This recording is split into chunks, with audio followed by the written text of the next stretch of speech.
When we talk about financial crime, it goes beyond just what we know. It goes into the deepest, darkest corners of the earth.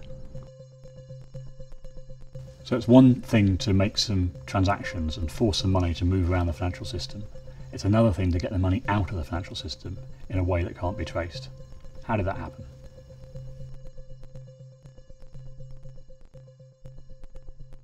So the purpose of money laundering is really to take dirty money, money is for the proceeds of crime, but effectively make sure that's clean and washed, so when it goes up to the higher end of the chain, the criminal chain, it's clean and they can't actually have that money confiscated. They were very clever with the exfiltration of the money at the end of the day. It was clearly very well prepared. The accounts ended up with a significant amount of funding in them, and the perpetrators needed to get that money out of the banking system in some way. They used money laundering within casinos, and that's why they were able to get away with $81 million.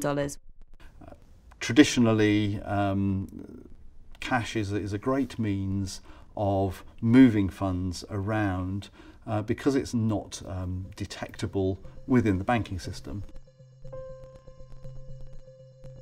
Obviously, the whole purpose of getting these funds is to fund lifestyle, goods, houses. Paying for some of those things by cash nowadays is very difficult. Most cash transactions of that kind of size would be under scrutiny.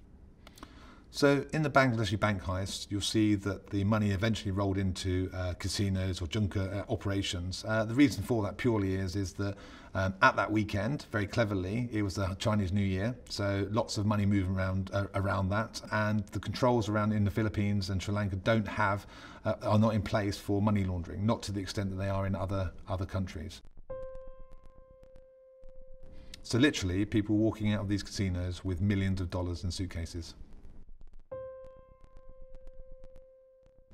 But what we do see is that some of the money laundering aspect of this case, so the use of mule accounts that have been set up, laid dormant for many months, the use of commercial banking accounts as well as some retail accounts, those are typical hallmarks.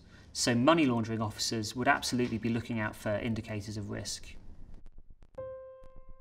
They are one of the biggest threat actors known to look to gain money, so they will try and get some revenue out of the attacks that they are doing. It can be anything from wanting to fund their own campaign. It could be that they're trying to fund their government. They could be looking to raise some cash so that they can either carry on their espionage activities or to go into other government activities that they may be doing. I think when it comes to money laundering, fact and the fiction you see in films are coming together.